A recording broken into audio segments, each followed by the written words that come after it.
اللهم صل على الحبيب محمد يا رب صل عليه وسلم. Can we turn the lights back on? It's way too romantic in here. Just put that back on. Assalamu alaikum wa rahmatullahi wa barakatuh. Alhamdulillahi rabbil alameen. Wa salatu wa salamu ala ashrafil anbiya'i wal mursaleen. Wa ala alihi wa sahbihi wa man istanna bi sunnatihi ila yawmiddin.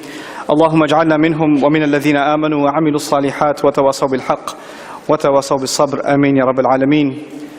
فأعوذ بالله من الشيطان الرجيم بل هو قرآن مجيد في لوح محفوظ رب اشرح لي صدري ويسر لي أمري واحلل عقدة من لساني يفقه قولي آمين يا رب العالمين. I actually prepared a speech today, but since I walked into the hall and the conversations I had on my way to the hall, I decided to change it completely. But that's actually a reflection of how I process, public speaking. In my opinion, I've attended way too many conferences, way too many public lectures where when a speaker gives a lecture and they give you questions at the end, written ones or people raise their hand and ask questions, 99% of the questions have nothing to do with what the speaker was talking about. And that is actually, mostly speakers get offended by that. Like they think that that's a bad thing. Why weren't you listening to what I was saying? Why are you asking your own questions that have nothing to do with my lecture? For me personally though, I think that's actually a really golden opportunity. Because not so much the questions, but what was behind the questions. I mean, clearly the audience has something on their mind that the speakers, including myself, were not able to address, or haven't addressed for a very long time, that's built up this frustration. So even if they're patiently listening for an hour to something clearly they're not interested in, just so they could get a chance to ask a question about something they are interested in, is a pretty good indication that we don't have our hand on the pulse. In other words, instead of the speaker getting angry that these people are asking me irrelevant questions, perhaps the speaker, right here, should be asking themselves whether I've become irrelevant. Because that's really, at the end of the day, public speaking, especially in the Islamic sphere, is about public service. We're supposed to be at the service of our community and our young people. And there's no such thing as a dumb question or a stupid question or an irrelevant question. As a matter of fact, even if a question seems silly, the truth about it is that it stems from a very serious problem. So sometimes it's not even about the question itself, it's the thought process behind it, the problem behind it, the root causes behind it, that are very, very serious. That are major serious issues. Like for example, one time a young girl came up to me and asked, is music haram? And that's a very common question, by the way, from young people. Is music haram? It's very common. But I'm not so much interested in the question. I said, so why do you want to know? I mean, you already listened to it. So why do you want to know? Well, my mom keeps telling me it's haram. So actually the problem isn't whether or not music is haram. The problem is you want to be able to tell your mom, you don't know what you're talking about, Mom. That guy on YouTube, you see what I'm saying? So her problem actually has nothing to do with music. Her problem has to do with the crisis she's feeling at home with her mom. There's something deeper going on. And that's what I mean by questions having something behind them. There's something else going on, usually behind the scenes, that we're not paying attention to. In any case, the topic that I was given originally, and I might talk about it towards the end because that's something I really love talking about, is actually coherence in the Qur'an. And what that means for a lot of people in the audience, you may not know what that means, and that's okay. I'll try to make that subject simple, but that'll be a secondary. Even though before I came here, that was my primary objective, now that's become secondary to me. By the way, how much time do I have? Anybody? Just so I need to keep track. No, don't say take your time. Auntie, just hold on. Hold on. No, seriously, how much time do I have? Nobody wants to answer that question? An hour? Okay, I'll hold you to that. Okay. So, the first thing I want to talk about is the relevance of Quranic education. And this is something I've repeated a number of times, and I have no hesitation in repeating it again, because I think it's relevant pretty much everywhere I go. As a matter of fact, I just talked about some of this last night, but I'll share it again with all of you, inshallah. When I was, by the time I was graduating out of high school and I had done about a year and a half of college, I developed 4 attitudes towards Islam. There were 4 attitudes that I developed towards Islam. And I don't expect you to remember anything else, but I need you to remember these 4 attitudes. This is important, okay?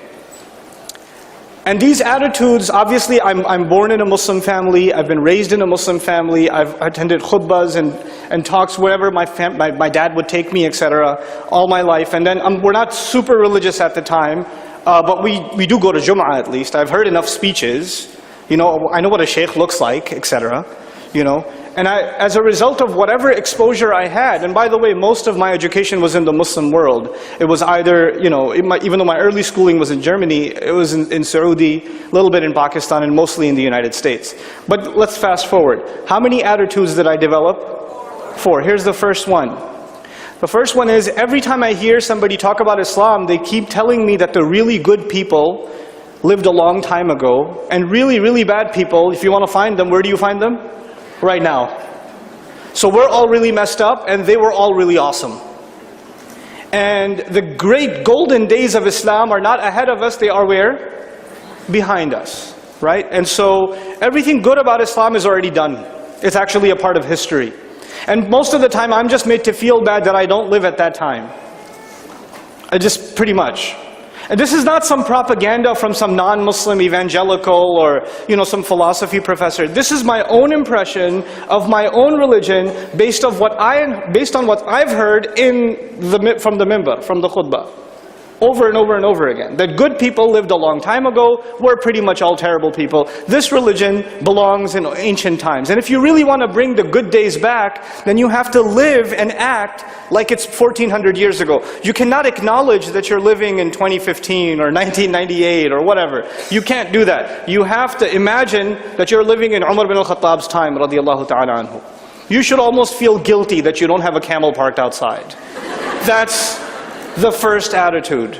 That it's basically, I'll summarize it, the first attitude is that this religion is outdated. That it's outdated, okay? Here's my second attitude. My second attitude was that this religion is pretty harsh. It's pretty tough. There's a lot of ways to end up in hell. A lot. And the rules that this religion has on top of that seem kind of harsh and unfair too. How come a woman's testimony is only half that of a man?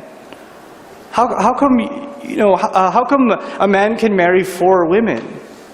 How come you cut the hand of a thief? What is that?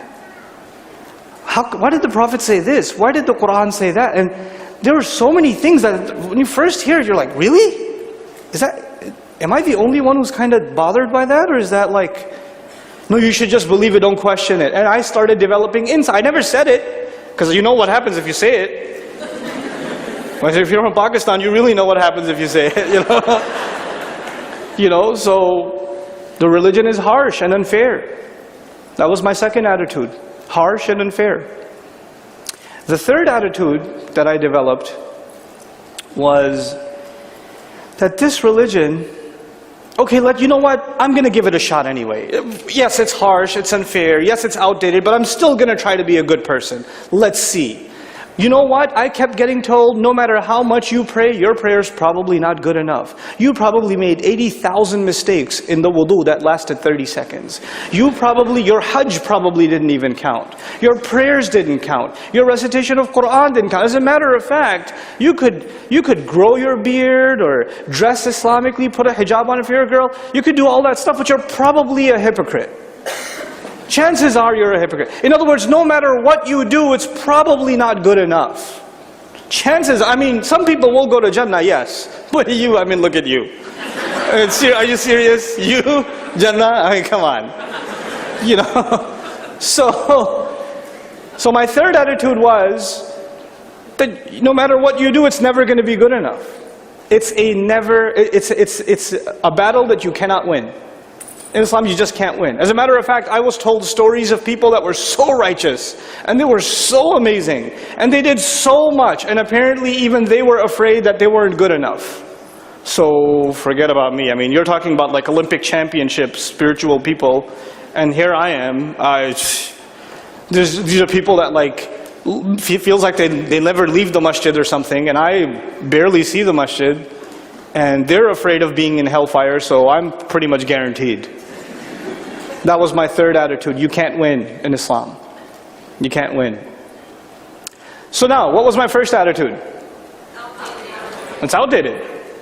It belongs in ancient times. What was my second attitude? It was harsh and unfair. What was my third attitude? You can't win. Obviously, I will make all of these sacrifices even though it's harsh and unfair, even though it's outdated. I'm supposed to make all of these sacrifices so I can make it into heaven. At least I'll make it into heaven, but by the time my third attitude kicked in, I'm not even making it to heaven. That leads me to my fourth attitude. And my fourth attitude is a result of the first three. And that was, what's the point? What's the point? I mean, if it's so outdated and it's so harsh, I'm a terrible person anyway. Allah is already angry at me anyway. Why should I make myself even more miserable? Why even bother with this religion? I mean, I'm not going to tell my parents that I'm not Muslim anymore, or I don't want to be a Muslim anymore, because they might freak out. So I'll still go act like I'm praying.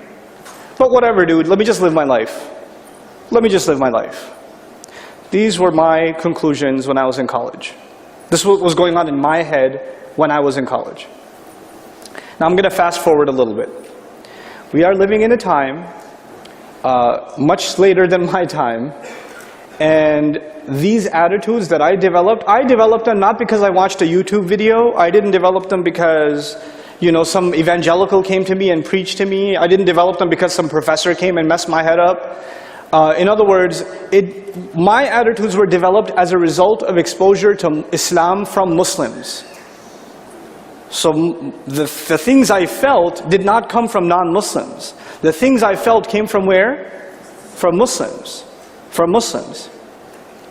Now we're living in times where a lot of what young people in this audience and your families and yourselves have heard about Islam, a lot of it, forget it's coming. And by the way, what comes from Muslims hadn't gotten much better.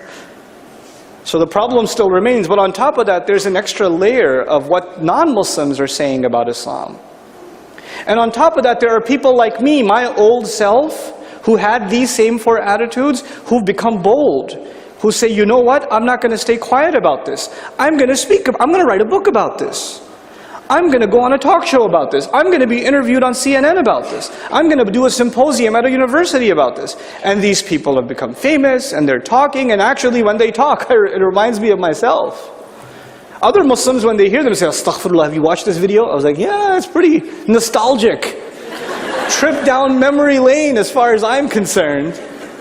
You know, I'm not angry at these people, because that was me. That was me. That wasn't somebody else. Now, when we say, how are we going to engage in Quranic education in our time? If you don't understand these attitudes, and by the way, what I wanted to add, in these last few years, I've had, alhamdulillah, thumma alhamdulillah, I have had the opportunity to meet some wonderful people from all over the world. Incredible academics and intellectuals, incredible thinkers, but more importantly, just wonderful young people from all over the world. I've traveled and I've met Muslim youth everywhere. And when I've met Muslim youth everywhere, whenever I get questions, comments, emails, Facebook posts, guess what they boil down to? One of those four attitudes. And it reinforces in me more and more and more that I wasn't alone. As a matter of fact, the population of the old me has increased quite a bit. It's increased exponentially, as a matter of fact. Actually, I'm not surprised that there are people in the audience today that probably these attitudes resonate with. They're like, actually, that's how I feel. Yeah, I can relate to that. And I'm not telling you I have a solution to your problem. Or maybe you don't even see it as a problem. Maybe you don't even see it as a problem. But the first thing is that we have to acknowledge the reality of where the Muslim Ummah stands right now. Especially the young people. The majority of the Muslim population of the world is actually under the age of 35. Young people. They make up this entire Ummah pretty much. And they're going through a crisis. They're going through an internal crisis that is now quickly becoming an external crisis. Now, what are we supposed to do about this? What about the role of Quranic education? I am not someone who gets angry easily. I do get angry, but not easily. I know that's not very Pakistani of me, but you know, it takes a lot for me to get angry. But there are a few things that I really have to swallow my temper when I hear them. You have parents that come to me and say, I made my child memorize the entire Qur'an, and now he says he doesn't believe in Allah. And I am not angry at the child. I'm angry at the parents. What in the world were you thinking? Who told you that the memorization of the Qur'an is going to protect this child from the onslaught of attacks against Islam? I would much rather he know not a single ayah of the Qur'an, but he hold on to his faith. As a matter of fact, I've met my share of hufaz of the Qur'an that are traumatized to go into the masjid. Let me repeat myself. Hufaz of the Qur'an who are traumatized, they cannot go into a masjid. I met a kid at a university. We just started talking. He told me, yeah, I memorized Qur'an when I was young. I was like, really? You did? I was like, yeah, bro, I don't remember much now. I was like, so why don't you review? He goes, I can't. I was like, why? Well, you know, my hifz teacher, he used to beat us. And we used to have to, you know, if we didn't memorize, we didn't get lunch break. If we didn't finish our section, we didn't get lunch break. And we got punished. And so, every time I walk into a masjid and I see people praying, all those images come back in my head. I start having convulsions. My hands start shaking. I don't like to go near a mosque. I don't like to go near a mosque. So, that's what, no Christian missionary did this to our children. It wasn't some kafir military that did this to our children. Who did this to them? We did. We did. And that kid is a victim. He's a victim whose parents, for some reason, were deluded into thinking that they're giving their child a Qur'an education. That is not and has never been a Qur'an education. That isn't it.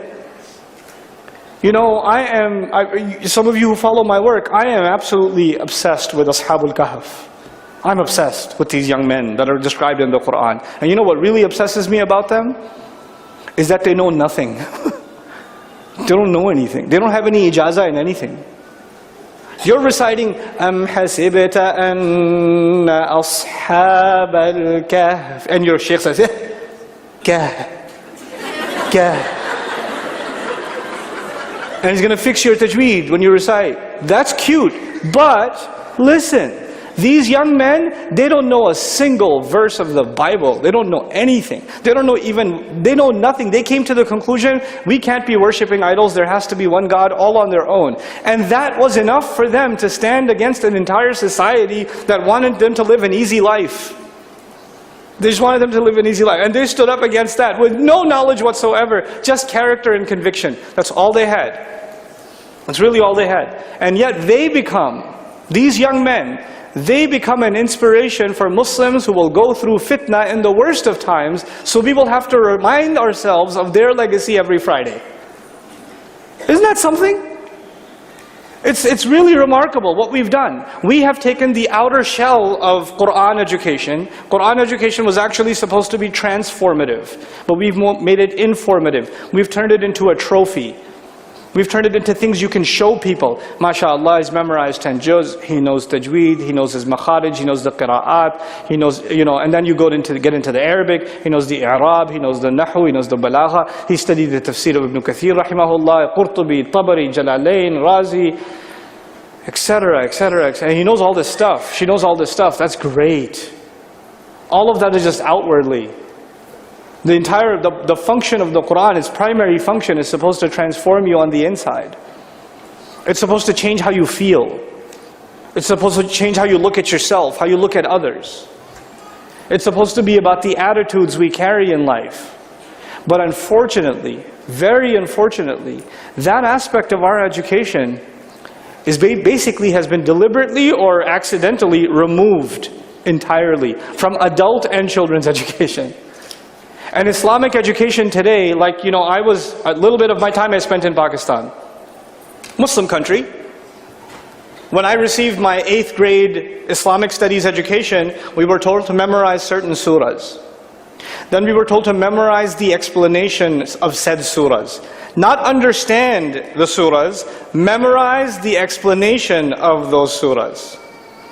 And then we were told to just recite them for an exam, bam, you're done. You're done, this is your Islam. You think that's going to hold up against the tide that's come? You think banning YouTube in Pakistan is going to solve the problem? Do you realize what's happening with young people in Saudi Arabia? What's happening in the Emirat? The Emirat. What's happening in Indonesia and Malaysia? What's happening in Canada and the United States? It's actually not an American problem, the problem of the American Muslim youth. It's actually the problem of Muslim youth all over the world. It is a global phenomenon. It is as widespread as the web itself. It's everywhere now. So what are we supposed to do? What is the future of the education of the Qur'an in our times? I'll tell you personally, I won't give you the picture I have in my head and what I think is, inshallah ta'ala, the way forward for at least somewhat of a solution. Not an entire solution, but something of a solution. But I know the first thing we have to do is acknowledge our mistake. If we become defensive, like Muslims, when people make the mistake of inviting me, then they pay the price because I don't know how to hold back anymore. I just don't know, maybe I shouldn't say this, or I'm just in too much pain to hold back. Muslims are delusional and defensive. So when you tell them this is what we should do, you know the first thing they say? Yes, we are already doing that.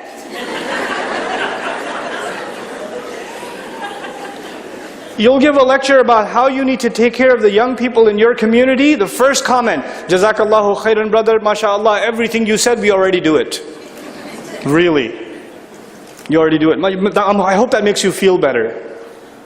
We love to be able to say, we're doing this, this, this. And Muslims are obsessed with showing artificial accomplishment. I don't know what it is. It's all over the world. You go somewhere, I want to go see the kids at a school. But they want to go, the principal wants to show me every classroom, the bathrooms. Then this is our teacher, this is our English teacher, this is our, Why? I don't need to see, let me talk to the kids.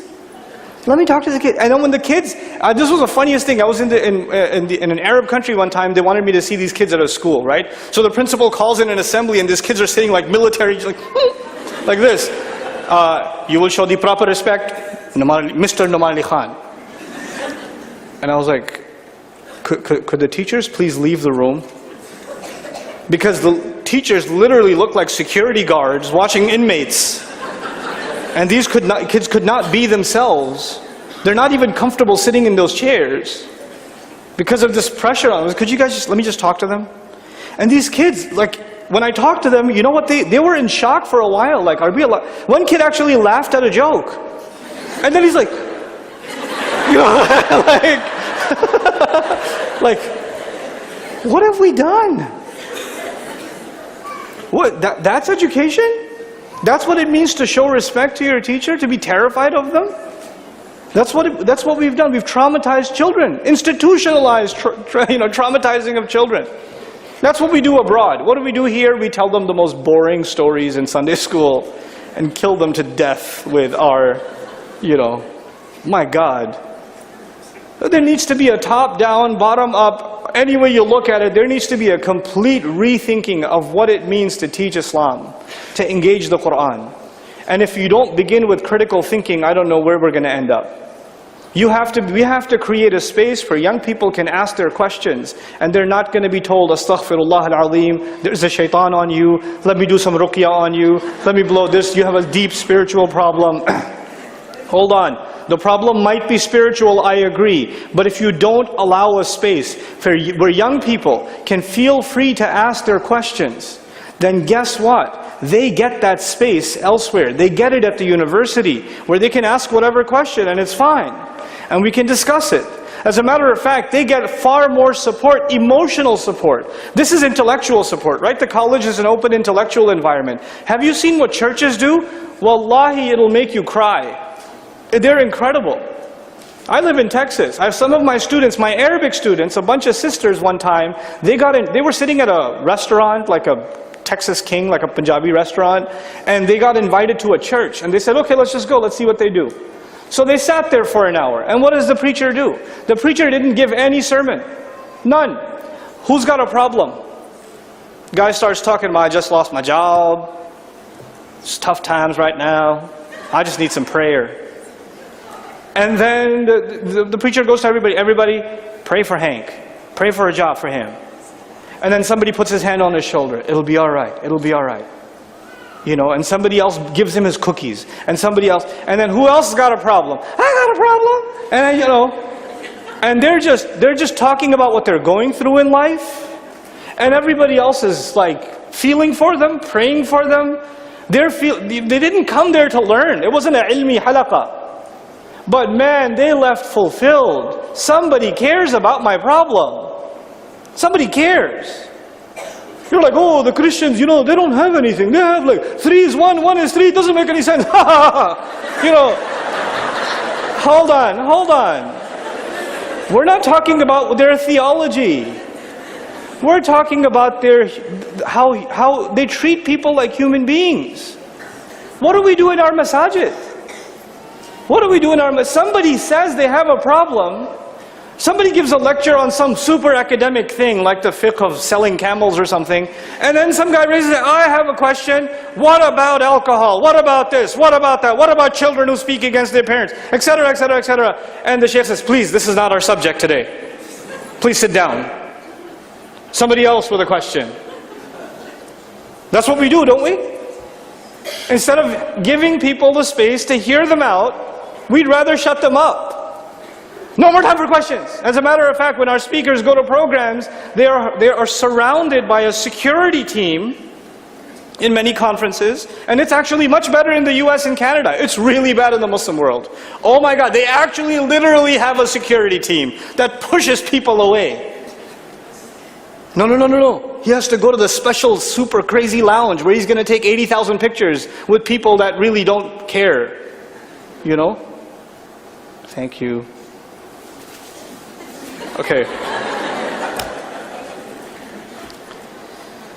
Now, transformation is necessary, both on the academic front, the way we approach the teaching of Islam. I think the Muslims should be the ones who begin critical thinking and education in critical thinking, asking the right kinds of questions. If we're talking about Islamic schools, then we should be talking about how Islamic schools should prepare you for public high school, both emotionally, psychologically, but also intellectually.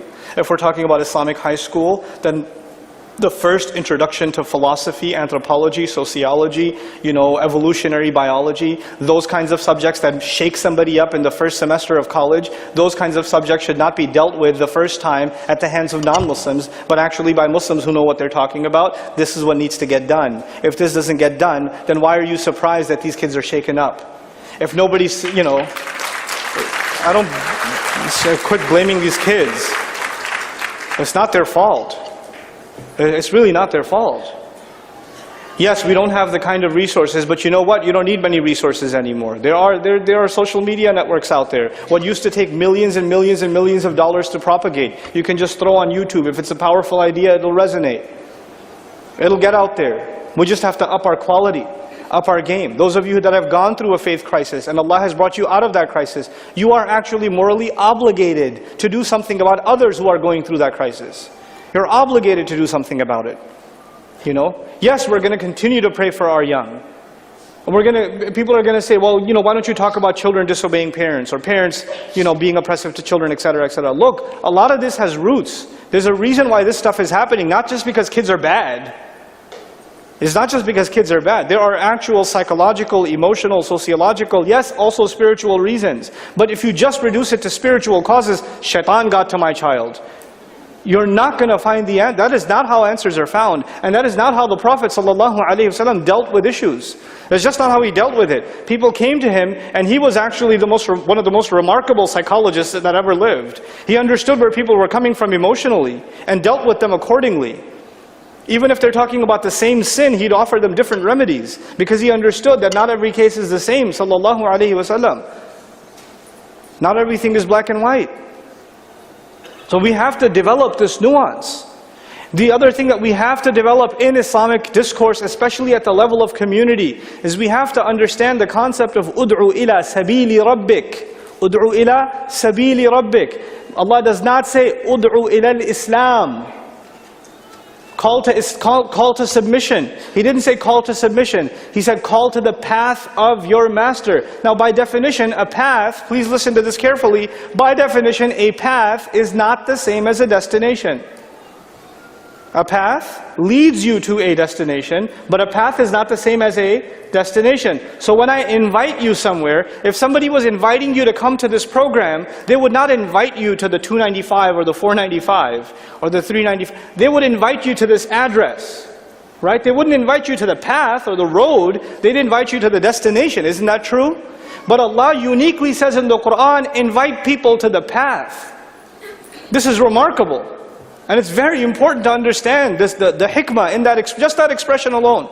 Just that expression alone. The suggestion therein is that this Islam is actually a journey. And some people have made a lot of progress, and some people are just starting. And some people drive really fast, and some people what?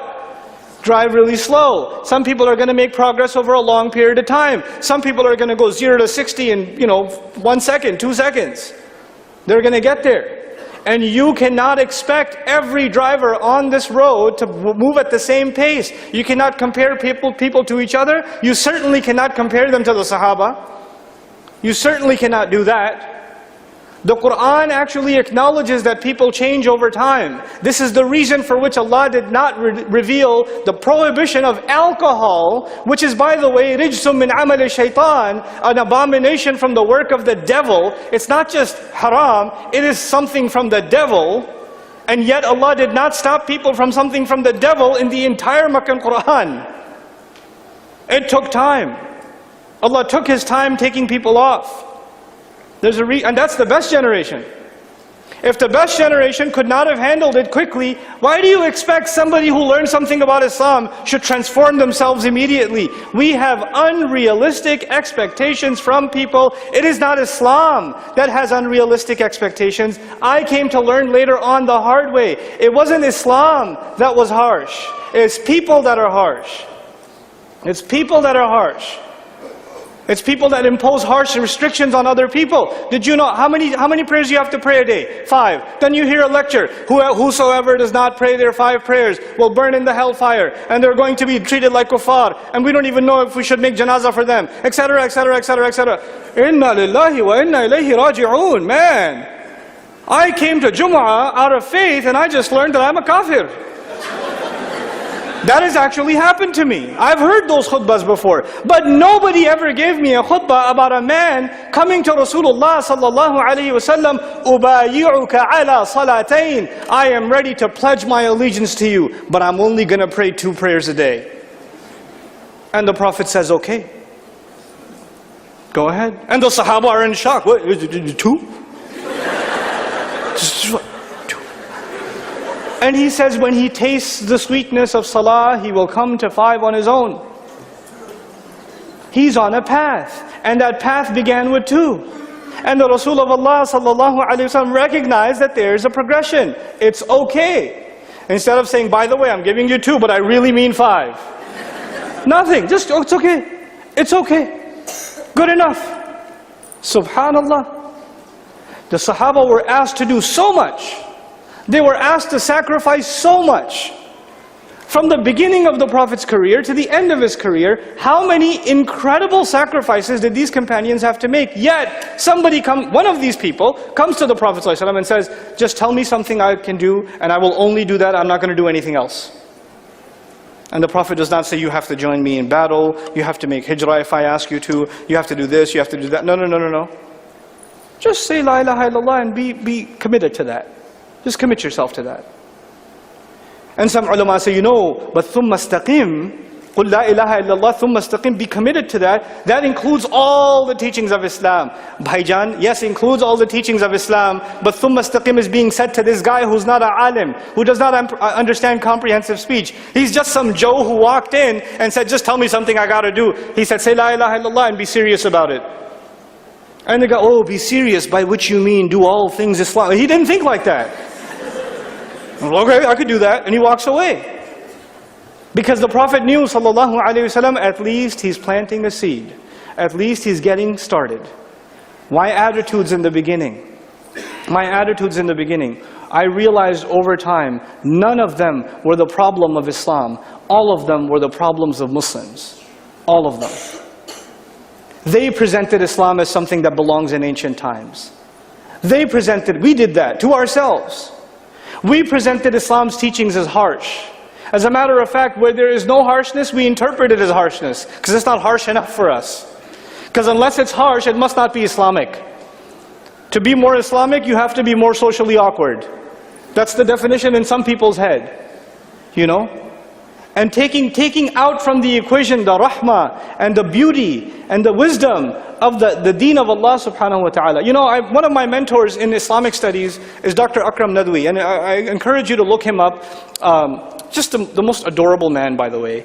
But a genius, just such a genius. So, you know how one time we were sitting in class with him, we invited him over to Texas from Oxford. And he talked about, for 2 minutes, just 2 minutes, he talked about the testimony of a woman being half the testimony of what? A man. And of course this ayah in the Qur'an in Surah Al-Baqarah is talking about business transactions, loan transactions, okay? And when you're writing it down, if you couldn't find 2 men, at least find 1 man and what? 2 women. That's what it says, right? إِلَّمْ يَكُونَ رَجُلَيْنِ فَرَجُلٌ وَامْرَأَتَانِ مِمَّنْ تَرْضَوْنَ مِنَ الشُّهَدَاءِ.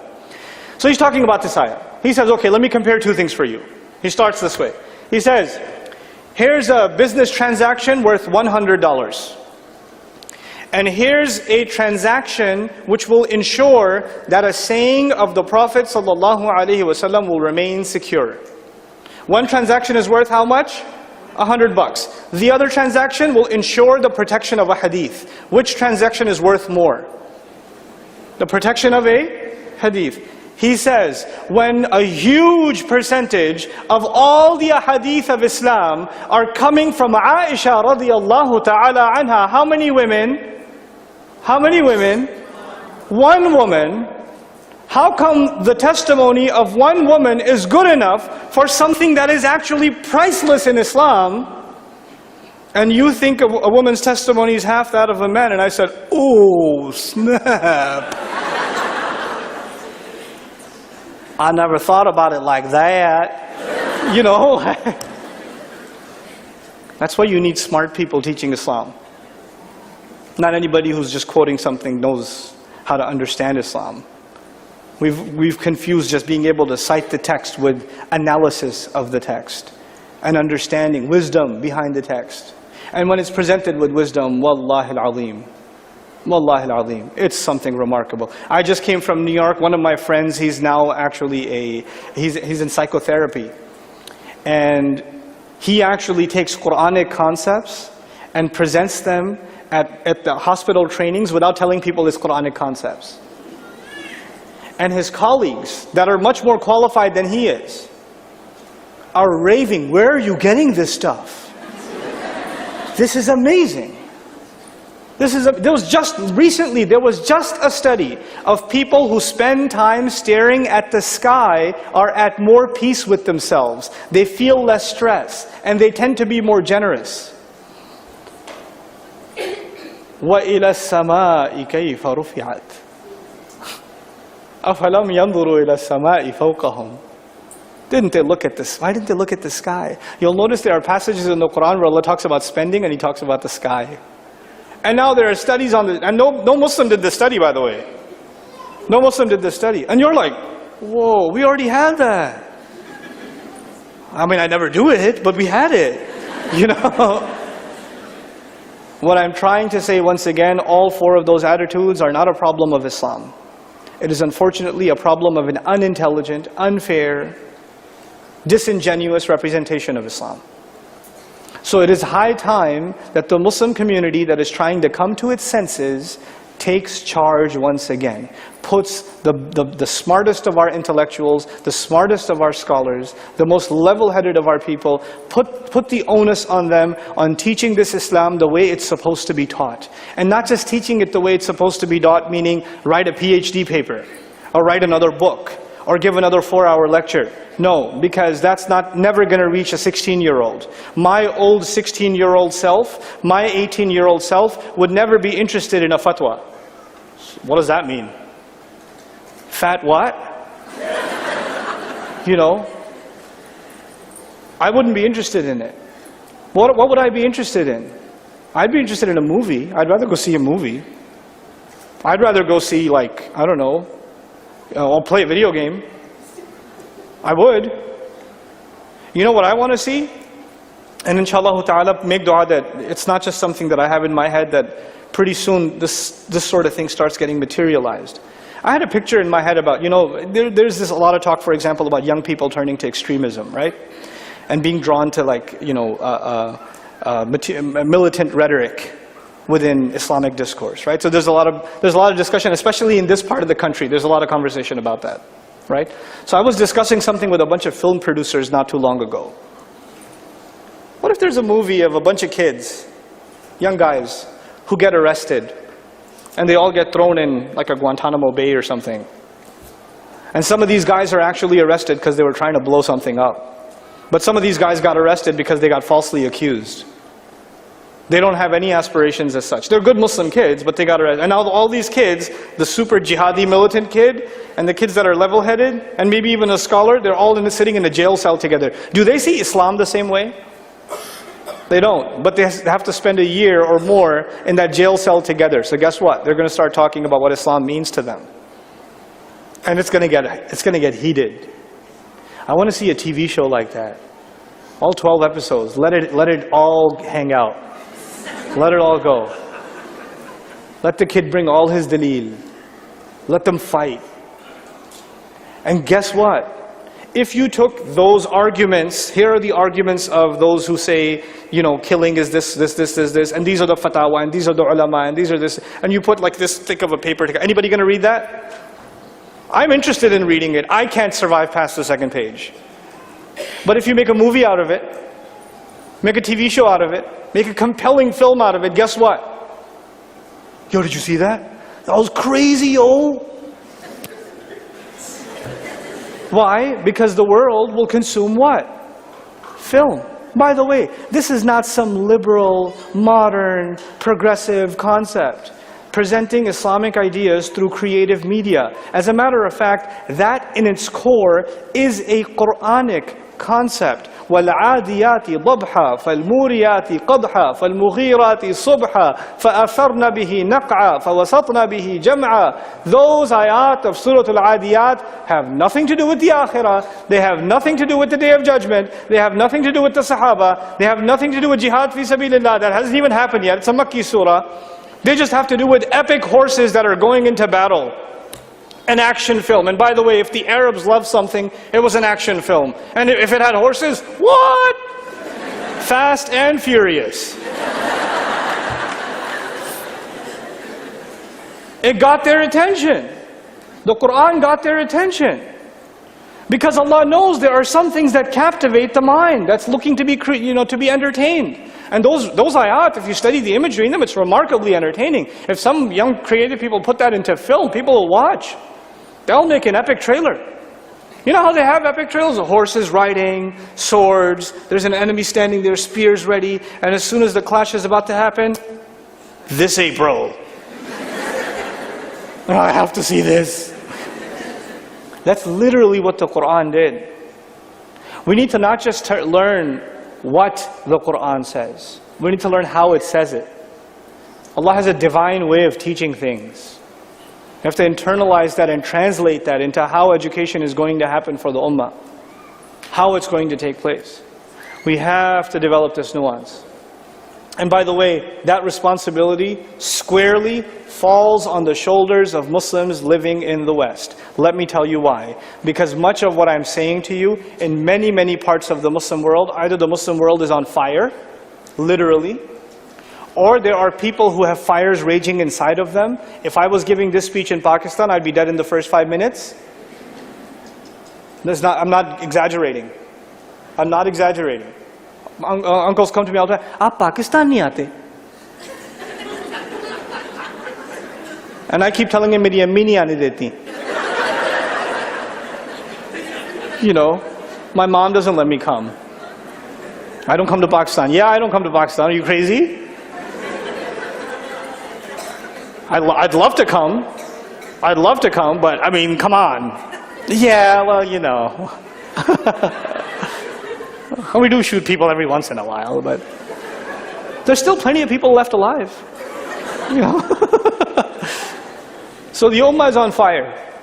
Or the ummah is in a situation where there are people, there are intellectuals, there are academics, but their hands are tied politically, socially, economically. Their hands are tied.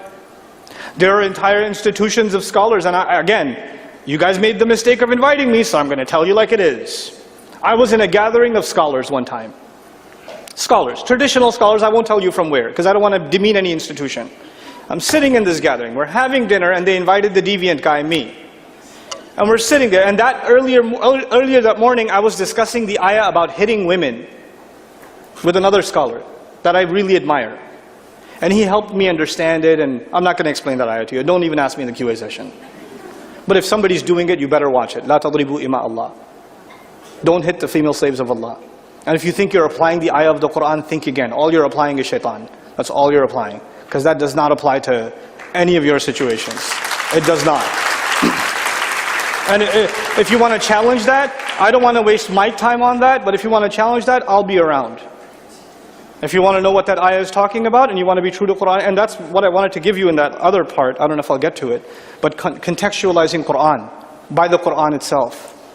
You know, tafsir al-Qur'an bil-Qur'an, which even the Mufassirun said is the primary means of interpreting the Qur'an, is abandoned when we actually do tafsir. You know, but I'll get to that later. Anyway, I was in this conversation with who? With who? A bunch of scholars. And I brought up that ayah. And I said, this is what I learned this morning. This is what the ayah means. That you cannot actually do this, and here's why, and here's why, and here's why. And I know that these people are known for saying it's okay. I actually also know that some of them are known for saying when women came beat up to them, that don't worry, have sabr, it'll be ibadah to you. Ibadah for you. And don't go to the kafir authorities, because then it's a question of your wala and bara. So don't go to the kuffar against your Muslim husband. Then Allah will never forgive you. And these women go back home crying to take more beatings as a result of some of these people. And I'm having dinner with these people, even though it's hard for me to swallow a single bite in their presence. But I want to have that conversation. So I say, yeah, I heard this today. Mashayikh, what do you think? And some of the elders in that crowd said, makes sense. And then I said, Acha, makes sense. How come I've never heard it from you? How come you never say it? This is happening in your community. How come you never speak out about it? I mean, people come to you for fatwa, but you don't say that. I know what you say. You said this, and I called them out. I'm the battamiz that I am, I called them out. Making a dinner really awkward. And guess what I heard in response? The people aren't ready. Really. The people aren't ready. You know what's happened, right? We've developed mafias. We have mafia of people. If you graduated from a certain school, and some of your elders had a certain position, you better not stray from that position even if your conscience does. You better say exactly what your school says. Because if you don't toe the line, they will consider you a deviant and out of the program. Don't listen to this one. Don't listen to this one. And that's the best game they play. And then once you're outcast, then nobody's going to hire you, nobody's going to listen to your lectures, nobody's going to listen to sit in your durus, nobody's going to come to you for fatwa. So if you want to maintain your legitimacy, it's like losing your license as a lawyer, you know, getting debarred as a lawyer. That's what it is like. And they have to toe the line. Even if they're in private settings, they'll say, yeah, I disagree with that. But you know, people can't handle it. Really? And you know what? I argue that we, the Muslims that are living, we are literally rediscovering Islam. We're hoping to take the best of our tradition. I'm not disregarding tradition. This is not an attempt to bash tradition. I have the utmost respect for genuine scholarship. I do. But you know what? I don't like when we just talk about tradition and we pretend that all of it is this beautiful, pretty thing. It is not. There are plenty of corruptions within what people call themselves as traditionalists. They have nothing to do with the tradition. They have nothing to do with it. I've met plenty of people who call themselves a Hanafi, but when they give fatwas, that has nothing to do with al-fiqh al-Hanafi. Their own teachers would puke at what they're saying. What are you saying? That's not what our books say. They turn around and speak exactly the opposite of what their own books teach and then claim that they're traditional. Excuse me. That is just plain dishonest, and you're going to be called out for it. We cannot take it anymore. We're done. We're done with that. And we're not going to say all traditional ulama are messed up. No, they're not. The top leadership still is great and wonderful, but the problem with the top leadership of scholars is that they are older in age, they are not amazing orators, these are intellectuals that sit, in high-level circles, and unfortunately their wisdom is not trickling down to the masses. It's their most nikamme students, their most useless students, they're the ones that are grabbing podiums. Or podia, I don't know how to make the plural. That's what's happening. And it's not just happening here, it's happening all over the world. And that needs to stop. And we are in a position to stop it. The Muslims in places like the United States, like Australia, maybe even to an extent the United Kingdom, even though it's tougher, some parts of it are literally parts of Pakistan now, It's tougher there. But we are in a position to speak out and put our scholars, to put them in the position to be able to answer these tough questions. We have to do that now. It is a proper relationship. I know that the sign says stop. Look at this thing. It's so cute. They think it's going to work.